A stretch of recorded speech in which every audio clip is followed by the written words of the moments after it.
Krishna Hare Krishna Krishna Krishna Hare Hare Hare Rama Hare Rama Rama Rama Hare Hare Hare Krishna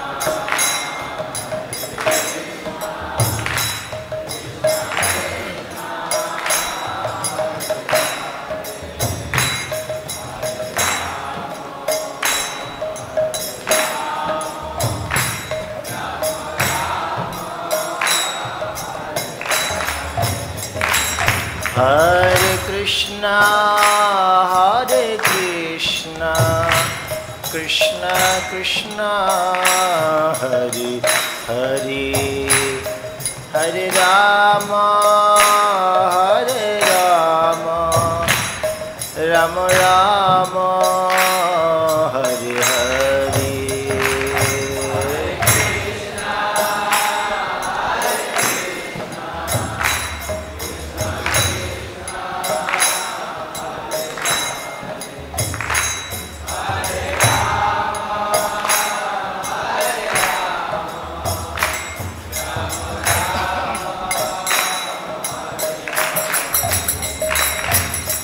Hare Krishna, Krishna Krishna, Hare Hare, Hare Ram, Ram Ram, Hare Hare.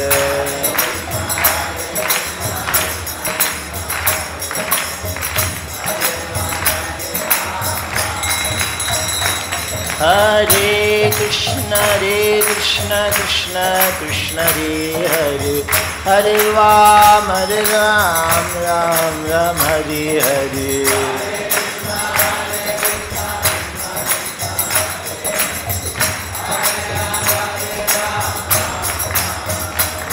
Jai Radha Madhav, Radha Madhav, Radha Madhav, Jai Radha Madhav.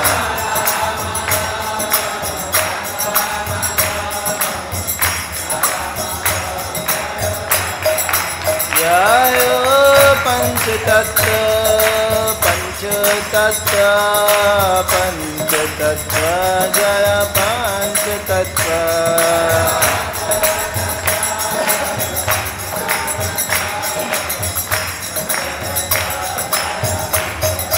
Jaya Prahlad Nrsimha, Prahlad Nrsimha, Prahlad Nrsimha, Jaya Prahlad Nrsimha.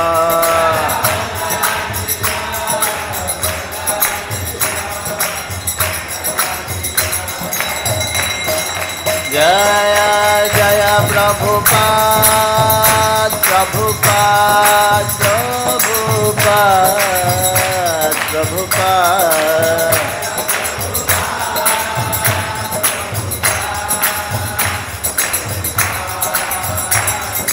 Jaya Jaya Gurudev, Gurudev, Gurudev, Gurudev.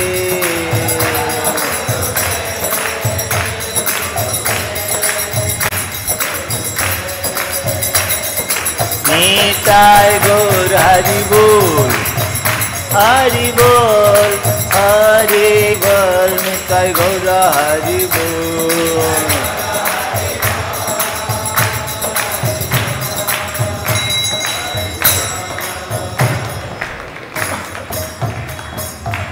गौर प्रेमानंदे श्री राधा माधव श्रीमन महाप्रभु की, श्री पंचतत्व की, श्री प्रहलाद नृसिंहदेव की, ग्रंथराज श्रीमद् भागवतम की, शिल प्रभुपाद की, समत भक्तवृंद की, निताय गौर प्रेमानंदे। ओम अज्ञानतिमिरन्धस्व ज्ञानाञ्जनशलाकया चक्षुरुन्मीलितं येन तस्मै श्रीगुरवे नमः। श्रीचैतन्यमनोभीष्टं स्थापितं येन भूतले स्वयं रूप कदा मह्यं ददाति स्वपदान्तिकं। वन्देऽहं श्रीगुरो श्रीयुतपदकमलं श्रीगुरुना वैष्णवांच श्रीरूपं साग्रजातं सहगना रघुनाथान्वितं तं सजीवं स्वाद्वैतं सावधूतं परिजनसहितं कृष्णचैतन्यदेवं श्रीराधाकृष्णपदान् सहगना ललिता श्रीविशाखान्वितं च नमो विष्णुपादाय कृष्णपृष्ठाय भूतले श्रीमते भक्तिवेदांत स्वामिनिति नामिने नमस्ते सरस्वती देवे गौरवाणी प्रचारिणे निर्विशेष शून्यवादी पाश्चात्यदेशतारिणे वाञ्छाकल्पतरुभ्यश्च कृपा सिन्धुभ्येव च पतित्वानां पावनेभ्यो वैष्णवेभ्यो नमो नमो नमो महावदन्नाय कृष्णप्रेमप्रदायते कृष्णाय कृष्णचैतन्यनाम्ने गौरतिषे नमो नमो हे कृष्ण करुणा सिन्धु दीनबन्धु जगत्पते गोपेश गोपिकान्त राधाकान्त नमस्तुते तप्त कांचन गौरांगी राधे वृंदावनेश्वरी वृषभानुसुते देवी प्रणमामि हरिप्रिये नीलाचल निवासाय नित्वाय परमात्मने बलभद्र सुभद्रभं जगन्नाथते नमः वृंदाय तुलसीदाय प्रियाय केशवस्य च विष्णुभक्ति पदे देवी सत्यवती नमो नमः जय श्री कृष्ण चैतन्य प्रभु नित्यानंद श्री अद्वैत गदाधर श्रीवासदि गौर भक्तवृंद हरे कृष्ण कृष्ण कृष्ण हरे हरे हरे राम राम राम हरे हरे ओम नमो भगवते वासुदेवाय ओम नमो भगवते वासुदेवाय ओम नमो भगवते वासुदेवाय नारायणं नमस्कृतं नरं चैव नरोत्तमं देवीं सरस्वतीं व्यासं तत् जयमुदीरये नष्टप्रायेषु अभद्रेषु नित्यं भागवत सेवया भगवती उत्तम श्लोके भक्तिर्भवति नैष्ठिकी श्रीमद्भागवतम नवम स्कंद चतुर्थ अध्याय श्लोक नং 23 एवं 24 আমরা পাঠ করে শ্রবণ করব। অধ্যায়ের নাম অম্বরীশ মহারাজের চরণে দুর্বাসা মুনির অপরাধ। 23 নম্বর আমি আগে পড়ছি, তারপর 24 সকলে একসঙ্গে পাঠ করব। যস্য ক্রতুষু গিরিবাণৈ সদস্যারিতি যৌজনাম তুল্যরূপা চ নিমিষা বেদৃশ্যন্ত সুবাসস।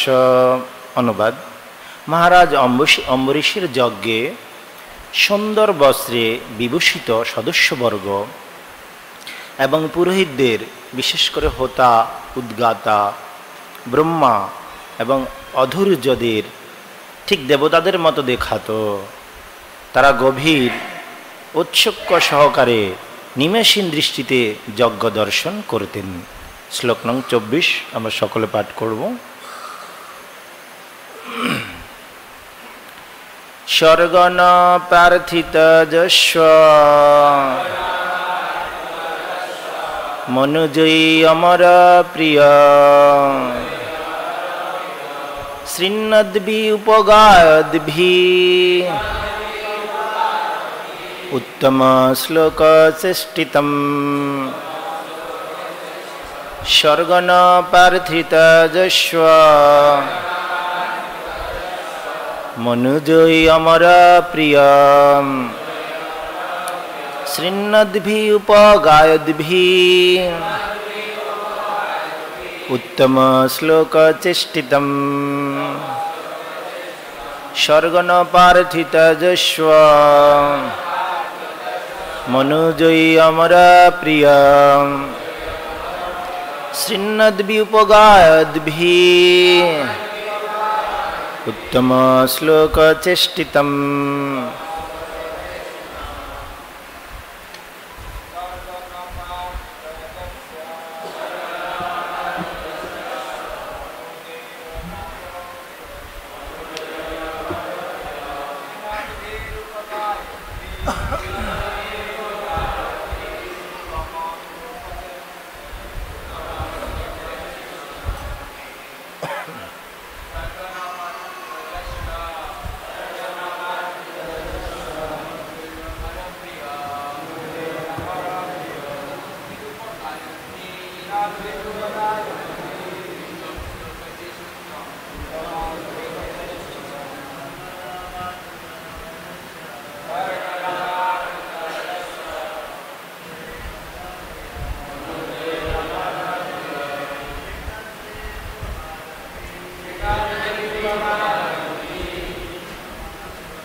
माताजी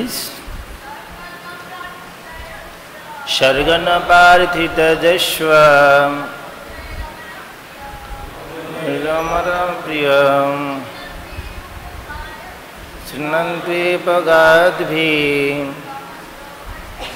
उत्तम श्लोक चेष्टितम् अनुवाद एवं तात्पर्य करेছেন শিল প্রভুপাদ। শিল প্রভুপাদ কি অনুবাদ। अम्बरीश महाराजेर राज्येर नागरिकेरा भगवानेर लीला कथा श्रवण एवं कीर्तन करतें, ताई तारा देवतादेरो अत्यंत प्रिय, स्वर्गलोके उन्नीत होवार बासना करतें ना। दया करे आपनारा बोलबेन अम्बरीश महाराजेर राज्येर नागरिकेरा भगवानेर लीला कथा श्रवण एवं कीर्तन करतें, ताई तारा देवतादेरो अत्यंत प्रिय, स्वर्गलोके उन्नीत हওয়ার बासना करतें ना। तात्पर्य भगवानेर नाम एवं तार यश गुण रूप परिकर इत्यादिर श्रवण और कीर्तनेर अनुशीलन करार शिक्षा लाभ करेছেন जे शुद्ध भक्त, तिनि देवतादेरो बांछित स्वर्गलोके उन्नीत हওয়ার बासना करें ना।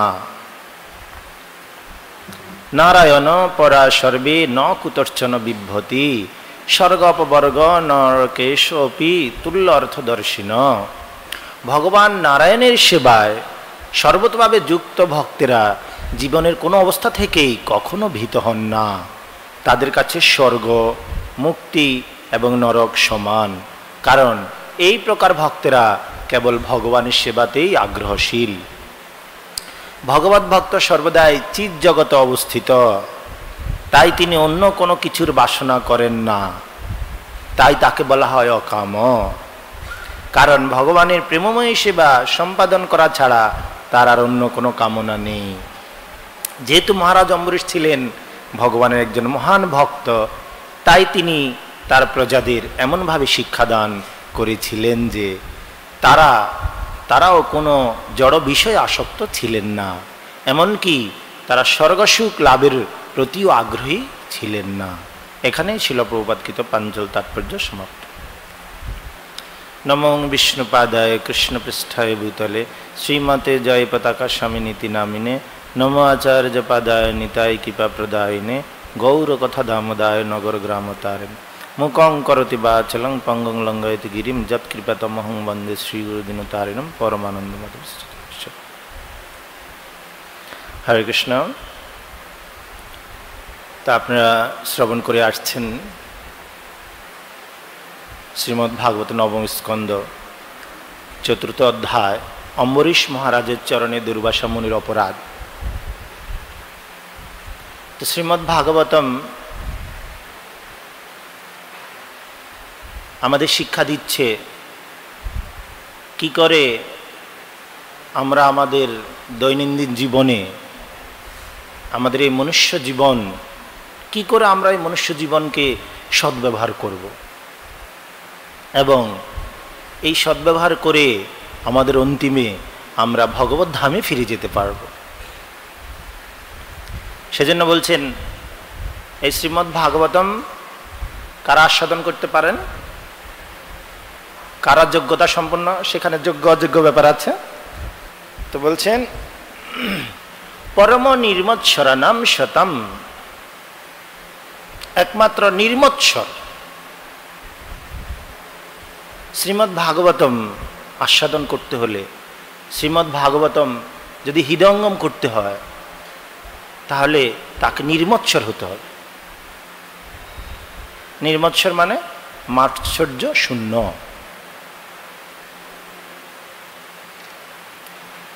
তো এটা অত্যন্ত গুরুত্বপূর্ণ। যতক্ষণ পর্যন্ত না আমরা সেই পর্যায়ে উপনীত হতে না পেরেছি ততক্ষণ পর্যন্ত আমরা শ্রীমদ্ ভাগবতের যে রস সেটা আস্বাদন করা খুব কঠিন হবে। সেজন্য আমাদের কি করতে, ভক্তি যোগ অবলম্বন করতে হবে। তো আজকের এই শ্লোকে খুব সুন্দর শিল প্রভুপাদ বলছেন যে ভগবত ভক্তরা দেবতাদের যে বাঞ্ছিত বস্তু, দেবতারা যেখানে থাকতে চান স্বর্গলোক, ভগবত ভক্তরা স্বর্গলোকেও যেতে চান না। যদিও বাইরের জগতের লোকের কাছে স্বর্গটা অত্যন্ত বড় প্রাপ্তি। তারা লিখে রাখে স্বর্গ স্বর্গীয় মানে স্বর্গে গিয়েছে বা স্বর্গ প্রাপ্তি কামনা। তো স্বর্গটা হচ্ছে কি, এই জড়জগৎ আর স্বর্গলোকের মধ্যে কি পার্থক্য? জড়জগতে ভোগের ব্যবস্থা আছে, আর স্বর্গলোকের চেয়ে হাজার হাজার গুণ বেশি ভোগের ব্যবস্থা। তাই জন্য ভগবত ভক্তরা তারা কি করেন, তারা ভক্তি করে, ভক্তির মাধ্যমে তারা ভগবানের কাছে গোলক বৃন্দাবনে ফিরে যান, যেখানে গেলে আর তাকে ফিরে আসতে হবে না।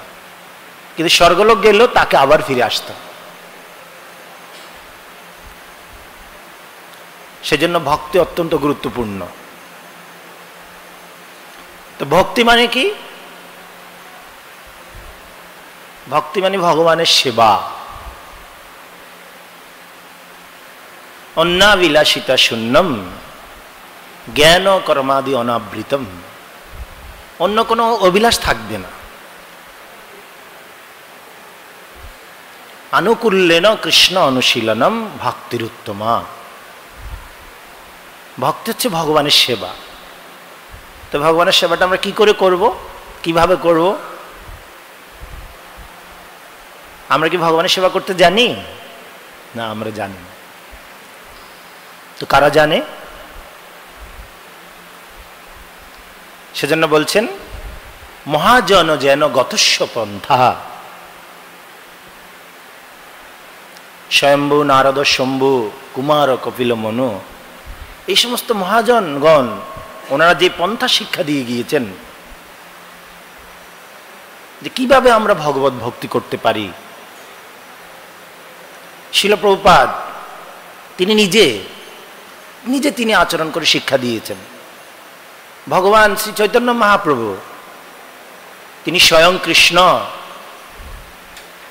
স্বয়ং ভগবান হয়েও তিনি ভক্ত ভাব অঙ্গীকার করে তিনি এই নবদ্বীপ ধামে আবির্ভূত হয়েছেন। আবির্ভূত হয়ে তিনি নিজে শিক্ষা দিচ্ছেন। আপনি আচরি গৌরা, জয় নৃসিংহদেব ভগবান কি, প্রহ্লাদ মহারাজ কি। আপনি আচরি গৌরা পরকে শিখায়, আপনি না আচরিলে কবু শিখানো না যায়, ইহাই সিদ্ধান্ত গীতা ভাগবতে গা। তা আমরা দেখতে পাই শিল প্রভুপাদ তিনি শিক্ষা দিচ্ছেন যে আমাদের গুরু বৈষ্ণব তারা কি করে খুশি হবেন। হ্যাঁ, তারা যেভাবে যে পন্থা দিয়েছেন সেই পন্থা আমাদের কি করতে হবে, ভগবানের সেবা করতে হবে। তো ভগবানের বিভিন্ন সেবা, বিভিন্ন রকম সেবা আছে। তো এটাকে বলা হচ্ছে, যেমন বিভিন্ন রকম ফলের বৃক্ষ আছে, যেমন আপেল গাছ। আপেল গাছ থেকে আপেলই হবে, হ্যাঁ কি না? আপেল গাছ থেকে কমলা লেবু হবে না। তারপর নিম গাছ, নিম গাছ থেকে নিম পাতা হবে তিতা, নিম গাছ থেকে মিষ্টি ফল আসবে না। সেটা নির্ভর করবে কিরকম বৃক্ষ, মানে কিরকম চারা আমি রোপণ করব, সেটার উপর নির্ভর করে। সেই চারাটা ঠিক মাটি থেকে একই জল নিচ্ছে, কিন্তু কোনো গাছের ফল মিষ্টি, কোনো গাছের ফল টক, কোনো গাছের ফল তিতা। কেন? সেটা তার যেরকম ফল, সে যেরকম বৃক্ষ সে রোপণ করেছে সেরকম সে ফল লাভ করবে। তো সেই জন্য আমাদের কি করতে হবে? যেহেতু আমরা জানি না, সেজন্য আমাদের প্রতিনিধি যারা গুরু বৈষ্ণবরা যেভাবে বলেন সেভাবে আমাদের কি করতে হবে? সেবা সম্পাদন করতে হবে। তাহলে সেখানে মিষ্টি ফল বেরোবে, সেখানে আর অন্য কিছু হবে না। সেজন্য বলছেন কৃষ্ণ শ্রীমদ্ ভগবদ গীতায়, যদ যদাচরতি শ্রেষ্ঠ তত্ত্ব দেবতর জনা। শ্রেষ্ঠ ব্যক্তিরা, মহান বৈষ্ণবরা, ওনারা যেরকম আচরণ করবেন অন্যরা সেটা দেখে শিখবে।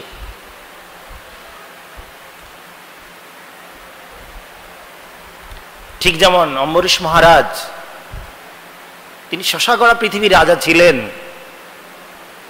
এত বড় রাজা কল্পনা করা যায় না। তিনি কি করতেন?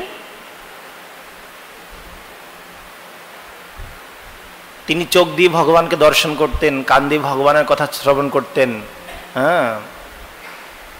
তারপরে তিনি হাত দিয়ে ভগবানের মন্দির পরিষ্কার করতেন, পা দিয়ে মন্দির পরিক্রমা করতেন, প্রত্যেকটি ইন্দ্রিয় দিয়ে তিনি ভগবানের সেবা করতেন।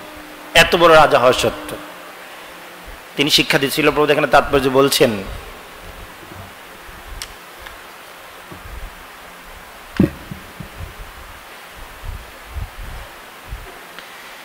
অম্বরীশ মহারাজ তিনি এমনভাবে শিক্ষা প্রদান করতেন, তিনি এমনভাবে আচরণ করতেন এবং সেভাবে তিনি সকলকে শিক্ষা প্রদান করতেন।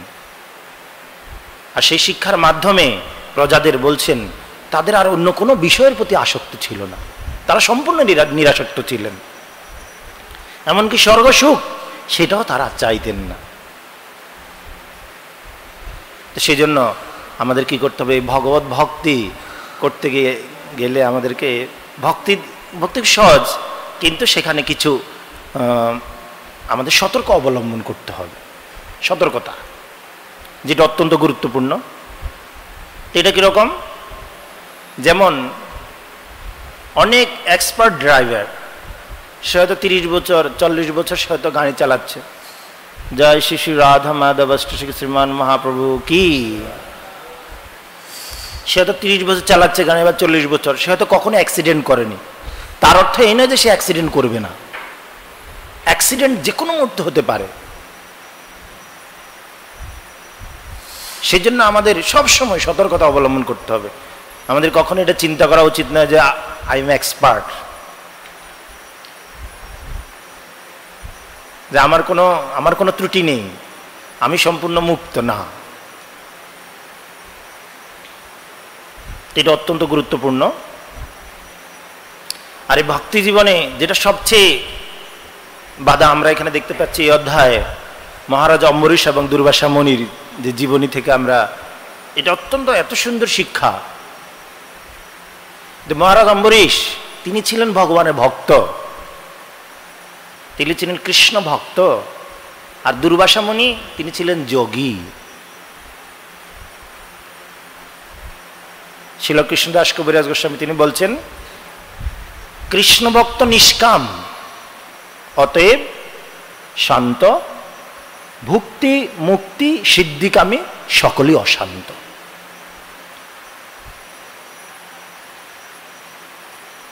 তো ভগবানের ভক্ত যেহেতু অম্বরীশ মহারাজ, তিনি ছিলেন শান্ত, ধীর, তিতিক্ষব কারণিকা সুহৃদ সর্বদেহিনাম অজাত শত্রব শান্তা সাধব সাধুভূষণা। এটা হচ্ছে সাধুর লক্ষণ। ভগবান কপিল দেব তিনি শিক্ষা দিচ্ছেন। আর আমরা দেখতে পাই দুর্বাসা মুনি তিনি যদিও অনেক তপস্যা করেছিলেন, কিন্তু অনেক তপস্যা তিনি করেছিলেন, তপস্যা করে কি হবে?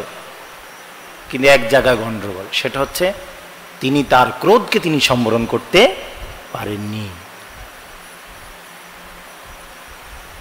এটা অত্যন্ত গুরুত্বপূর্ণ আমাদের ভক্তি জীবনে।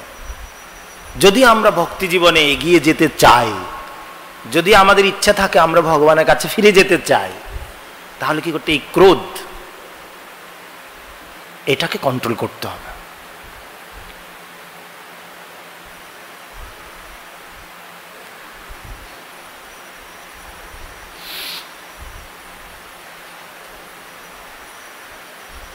এই ক্রোধটা কিরকম? যখন আমরা যদি কখনো ক্রোধ হয়, তখন এটাকে বলছেন, এটাকে একটা উদাহরণ দেওয়া হয়েছে যে ক্রোধ যখন হবে, ক্রোধান্বিত যদি কেউ হয়, তখন এই ক্রোধটা তাকে আগে ডিস্টার্ব করে। তো এটাকে বলছে একটা আগুনের গোলা। যখন একটা আগুনের গোলা কেউ যখন স্পর্শ করবে, ধরলে তখন আগে তার হাতটা পড়ে যাবে, তারপরে সে ছুড়ে দেবে। কিন্তু যখন সে টাচ করবে, মানে ক্রোধরূপ অগ্নিতে আগে নিজে প্রজ্বলিত হবে, নিজে আগে জ্বলবে, তারপরে অন্যকে সে জ্বালাবে। তো এটা অত্যন্ত ডেঞ্জারাস আমাদের ভক্তি জীবনে। তা আমরা দেখতে পাই ভগবান কপিল দেব তিনি কি করছেন? তিনি গঙ্গাসাগরে, সেখানে তিনি তপস্যা করছেন। তো সেটা নিরিবিলি স্থান ছিল। তো ভগবান যখন গিয়েছেন, সাগর দেব বলছেন ঠিক আছে, আপনাকে এখানে আমি একটা আইল্যান্ড করে দিচ্ছি, আপনি এখানে ভজন করুন নিরিবিলি। সেখানে ভজন করছেন তিনি। তার মধ্যে সগর মহারাজ তিনি কি করছেন? অশ্বমেধ যজ্ঞ করছেন। তো অশ্বমেধ যজ্ঞ যখন করছেন, তো এবার যজ্ঞ করতে গিয়ে কি হয়েছে? ইন্দ্রদেব সে খুব মানে রেগে গিয়েছেন, আরে না জানে আমার পোস্ট চলে যায়, তো অবস্থা খারাপ। তখন কি করতে হবে? তার এই যজ্ঞ বন্ধ করতে হবে। তখন কি করছেন? ইন্দ্রদেব এই সগর মহারাজের ঘোড়াটাকে কি করেছেন? ভগবান কপিল দেবের পিছনে বেঁধে রেখেছিলেন।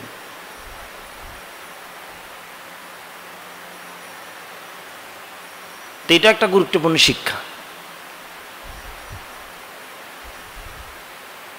তো এই সমস্ত আসলে এগুলি ভগবান থেকে বা দেবদেবতা থেকে এইসব সিস্টেমগুলি এসেছে, যে কে কখন ক্রোধ হবে, কে কখন ভীত হবে, কে কখন রেগে যাবে। হ্যাঁ, তো ইন্দ্রদেব যখন চিন্তা করছেন যে আমার পোস্ট না জানি চলে যায়, তখন তিনি এই ঘটনা করেছেন। এখন সগর রাজা তিনি চিন্তা করছেন কি ব্যাপার, ঘোড়াকে আসছে না, ঘোড়া খুঁজে পাচ্ছে না। তখন ওনার দুই স্ত্রী ছিলেন, সুমতি এবং কেশিনী। তো সুমতির গর্ভে 60,000 সন্তান ছিল, 60,000 পুত্র। আর কেশিনীর গর্ভে 2 পুত্র ছিল। তো 60,000 পুত্র তারা খুব পাওয়ারফুল ছিলেন, বলছে যাও কোথায় ঘোড়া আছে তোমরা ঘোড়া নিয়ে আসো, খুঁজে বের করো। এবার তারা ঘুরতে ঘুরতে অনেক খুঁজিয়ে তারা ঘোড়া পাচ্ছেন না।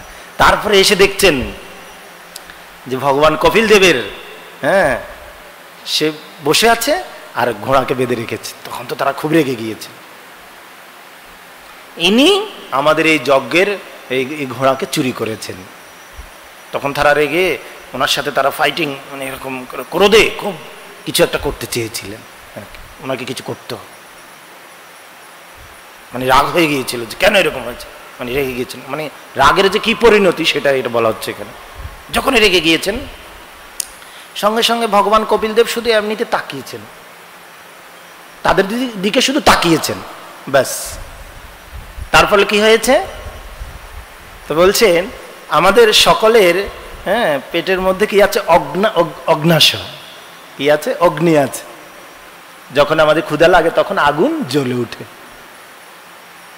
আর যখনই ভগবান কপিল দেব তাকিয়েছেন, তখন এই অগ্নিটা মানে এটা আস্তে আস্তে বাড়তে বাড়তে বাড়তে বাড়তে সম্পূর্ণ দেহকে ছাই করে দিয়েছে, পুরো ছাই। 60,000 পুত্র সগর মহারাজের একবার ছাই হয়ে গেছে, পুরো মাইলকে মাইল ছাই, ছাই বর্ষ, মানে নিজেদের আগুন নিজেরা প্রজ্বলিত হয়ে গিয়েছে, ক্রোধাগ্নি।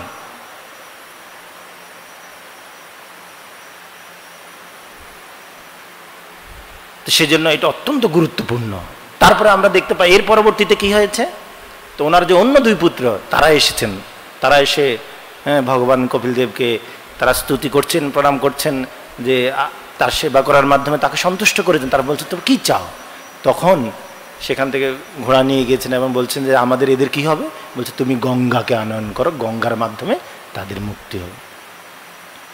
তো মেইন পয়েন্ট হচ্ছে ক্রোধ, ক্রোধরূপ অগ্নি। এই ক্রোধরূপ অগ্নি আমাদেরকে বশীভূত করে দেবে, সেজন্য এটা অত্যন্ত গুরুত্বপূর্ণ আমাদের জীবনে। তারপরে আমরা দেখতে পাই দক্ষ, তিনিও শিবের উপর খুব রেগে গিয়েছিলেন। বলছে শিব এই হি ইজ নট কোয়ালিফাইড, সে তার কোনো যোগ্যতা নেই আমার জামাই হওয়ার, কিন্তু কি করবে এই সকলের পাল্লায় পড়ে মেয়েকে আমার তার কাছে বিয়ে দিলাম, আর সে আমার সাথে আমাকে কোনো সম্মান করলো না। আমি প্রবেশ করেছি, আমাকে সম্মান জানালো না, সবাই সম্মান করেছে, এই শিব সে আমাকে সম্মান করলো না। সে খুব রেগে গিয়েছেন, রেগে গিয়ে সে অনেক ঘটনা করেছেন। তার ফলশ্রুতিতে কি হয়েছে? দক্ষ সে একটি ছাগ মুন্ড, মানে সে একটা ছাগলের মাথা প্রাপ্ত হয়েছে। শিব বলছেন যে না, তার যেহেতু এই অবস্থা, তো তার মাথা আর মানুষের মাথা থাকা যাবে না, মাথাটা কেটে একটা ছাগলের মাথা জুড়ে দিয়েছে। এটা হচ্ছে রেজাল্ট ক্রোধরূপ অগ্নির। সেজন্য খুব সাবধান। তাহলে আবার আরেকটা ঘটনা ঘটছে মুম্বাইতে। কি হয়েছে, মানে এত বেশি রেগে গিয়েছেন, একটা পরিবার, স্বামী স্ত্রী আর একটা বাচ্চা ছেলে ছিল, হঠাৎ করে দুজনে ঝগড়া করতে করতে এমন রেগে গিয়েছেন, এত বেশি রেগে গিয়েছেন কন্ট্রোল করতে পারেন, সঙ্গে সঙ্গে ছেলেকে জানালা দিয়ে ছুঁড়ে মেরে দিয়েছে বাইরে। ছেলে মারা গেছে নিচে, তারপর সে নিজে জাপ দিয়ে সেও মরে গিয়েছে, পুরো পরিবার শেষ। ক্রোধরূপ অগ্নি এরকম। তাহলে এখন প্রশ্ন হচ্ছে কি করে আমরা এটা কন্ট্রোল করব, কিভাবে সেটা কন্ট্রোল করব? তো বলছেন জাস্ট ওয়েট, মানে জাস্ট একটু অপেক্ষা কর, ধৈর্য, একটু ধৈর্য ধর। কিরকম? এটাকে বলা হচ্ছে যেমন আপনি একটা পুকুরের পাড়ে বসে আছেন, পুকুরের স্বচ্ছ জল খুব সুন্দর ফ্রেশ, হ্যাঁ, সেখানে মাছ তারা খেলাধুলা করছে, নিচে সবকিছু দেখা যাচ্ছে খুব সুন্দর। তো এবার আপনি যদি একটা ঢিল বা একটা পাথর ছুঁড়ে মারেন জলে, তখন কি হবে? জলে ঢেউ হবে। যখন ঢেউ খেলবে তখন আপনি আর জলের মধ্যে কিছু দেখতে পাবেন না, যেহেতু ঢেউ হচ্ছে। তাহলে কখন আপনি দেখতে পাবেন? আপনি অপেক্ষা করেন, একটু ওয়েট করেন, একটু ধৈর্য ধরেন। একটু যখন ধৈর্য ধরবেন, একটু একটু ধৈর্য ধরতে ধরতে যখন জলটা স্বাভাবিক হয়ে যাবে, ঢেউটা মুছে যাবে, ঢেউটা শেষ হয়ে যাবে, তখন আপনি আবার সেখানে ফ্রেশ জিনিসটা দেখতে পাবেন।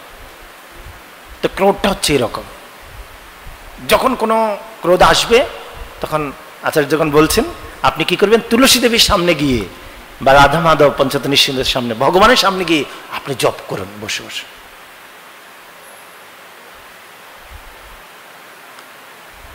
প্রার্থনা করুন ভগবানের কাছে। তো এইভাবে করতে করতে আস্তে, হ্যাঁ, জলে যেমন ঢেউটা আস্তে মিশে যাবে, ঠিক ক্রোধটা আস্তে ডাউনে চলে আসবে, তখন আপনি স্বাভাবিক হবেন। তো এটা হচ্ছে সিস্টেম। তো এবারে ক্রোধটা কেন আসবে, কোথা থেকে আসছে? তো বলছেন ভগবদ্গীতা, ভগবান বলছেন ধ্যায়তে বিষয়ান পুংসাম সংস্তেষু উপজায়তে সংগাত সঞ্জায়তে কামো কামাত ক্রোধ বিজায়তে। মানে বিষয়ের সঙ্গে সঙ্গে করতে করতে অনেক হৃদয়ে কামনা বাসনা, হ্যাঁ, অনেক কামনা বাসনার উদয় হয় যে আমার এটা চাই, ওটা চাই, সেটা চাই, এই করতে হবে, সে করতে হবে, অনেক প্ল্যান, অনেক প্ল্যান আসে। বাইরের জগৎ কেন, ভক্তদের মধ্যে অনেক প্ল্যান থাকে যে আমি এই করবো, সেই করবো, ওটা করব। তো প্ল্যান ঠিক আছে, কিন্তু প্ল্যানটা তো পাস করতে হবে। কিন্তু প্ল্যানটা যখনই ফুলফিল না হবে, ইচ্ছাটা যখনই ব্যর্থ হবে, তখনই বলছে কামনা বাসনা যখন চরিতার্থ না হবে, তখনই ক্রোধ আসবে।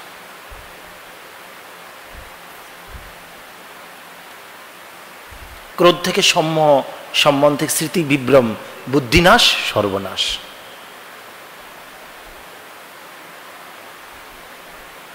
কাময়েশ ক্রোধয়েশ রজগুণ সমুদ্ভব মহাশন মহাপাপনা বিদ্যেনমিহ বৈরিনম। তো এই যে কাম এবং ক্রোধ, এগুলি রজগুণ থেকে আসে। তো ভগবানের ভক্ত তারা কি কোন অবস্থা, তারা সবসময় শুদ্ধ সত্য, সত্যগুণ বা শুদ্ধ সত্য অবস্থিত, কিন্তু এই রজগুণ থেকে এই কামটা আসে, এই গুণের প্রভাব থেকে মুক্ত হওয়ার চেষ্টা করতে হবে, তখন এই কাম ক্রোধ থেকে আমরা মুক্তি লাভ করতে পারি। সেজন্য নরোত্তম দাস ঠাকুর তিনি বলেছেন, কাম ক্রোধ লোভ মোহ মদ অভিমান সহ আপন আপন স্থানে টানে, ওই ছন আমারে মন ফিরে যেন অন্ধজন সুপত বিপদ নাহি মানে। যে আমার এই মন সে বুঝতে পারছে না কি করব, কোনটা ঠিক কোনটা ভুল সে বুঝতে পারছে না।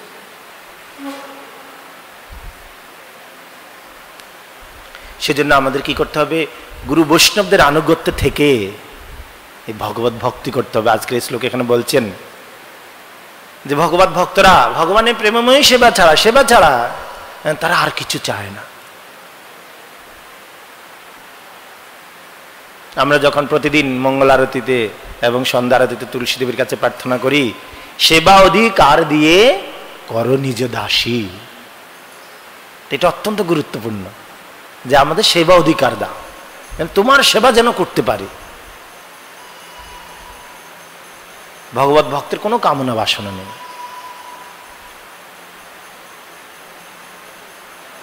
ভগবান শ্রী চৈতন্য মহাপ্রভু তিনিও একবার ক্রোধ হয়েছিলেন, যখন দেবানন্দ পণ্ডিত শ্রীবাস ঠাকুর চরণ, তিনি খুব রেগে গিয়েছিলেন। সেজন্য আমাদের কি করতে হবে, অত্যন্ত সাবধানতার সঙ্গে আমাদের এই ভগবত ভক্তি করতে হবে।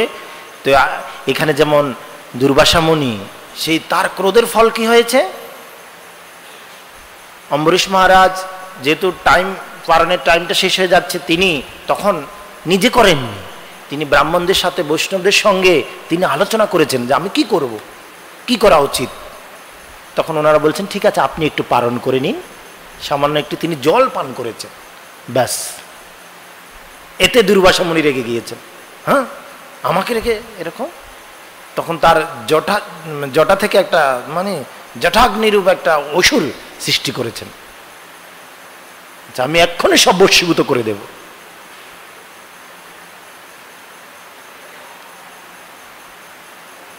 তিনি চাইলে কি হবে, ভগবান বলছেন নমে ভক্ত প্রণশ্যতি, আমার ভক্তের কোনো বিনাশ নাই, আমার ভক্তকে আমি সবসময় রক্ষা করি,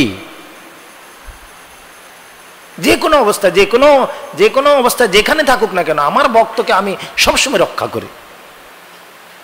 সঙ্গে সঙ্গে ভগবান কি করেছেন, তিনি সুদর্শন চক্র পাঠিয়ে দিয়েছেন, যাও।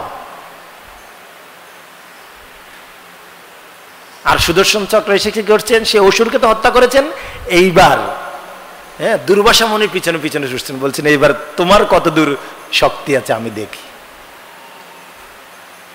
সে দৌড়াতে লাগলেন, সে কোথায় গেলেন, সে গেলেন শিবের কাছে, গেলেন ব্রহ্মার কাছে, যার কাছে যাচ্ছেন কেউ বলছে না তোমার কোনো, আমাদের কোনো ক্ষমতা নাই তোমাকে রক্ষা করার।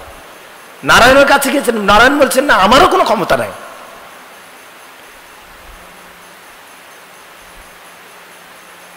তাহলে কি করবে, কি করে সে মুক্ত হবে, বলছে তুমি অম্বরীশ মহারাজের কাছে যাও। বৈষ্ণবের চরণে যদি হয় ক্ষুদ্র অপরাধ, মহা ভজনেতে পড়ে যায় বাদ। যদি বৈষ্ণব অপরাধ যদি আমাদের হয়, যতই ভজন করুক না কেন, যতই কিছু করুক না কেন, সঙ্গে সঙ্গে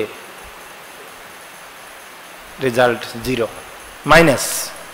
জিরো তো একটা লেভেল, মাইনাস।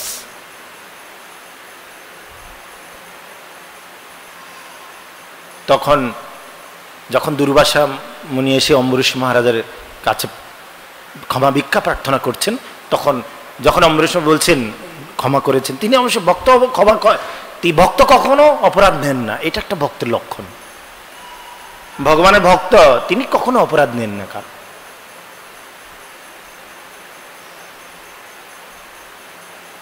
ভক্ত স্বভাব অজ্ঞ দোষ ক্ষমা করে, কৃষ্ণ স্বভাব ভক্তের নিন্দা সইতে না।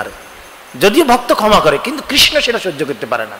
কৃষ্ণ খুব মানে ভক্তকে যদি কেউ অপমান করে, নিন্দা করে, তখন কৃষ্ণ সেটা সহ্য করতে পারে না। তখন বলছেন না আমারই অপরাধ হয়েছে, আপনার কোনো অপরাধ হয়নি। যখন তারপরে তিনি সেই দুরবস্থা থেকে মুক্ত হলেন। তো সেই জন্য আমাদের কি করতে হবে? ভগবানের প্রেমময়ী সেবা, ভগবানের প্রেমময়ী সেবা যুক্ত হতে হবে। আর দেখতে হবে যেন কোনো অপরাধ যেন আমরা না করি।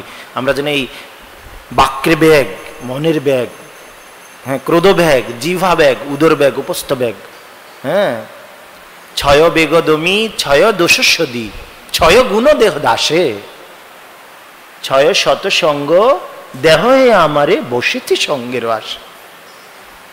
এই সমস্ত বেগ থেকে আমরা যেন মুক্ত হতে পারি এবং আমরা যেন ভগবানের প্রেমময় সেবায় যুক্ত হতে পারি, এটাই আজকের এই শ্লোকে শিল প্রভুপাদ আমাদের শিক্ষা দিচ্ছেন।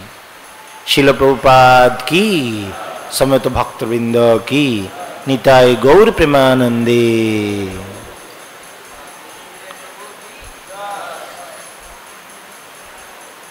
হরে কৃষ্ণ। সময় শেষ।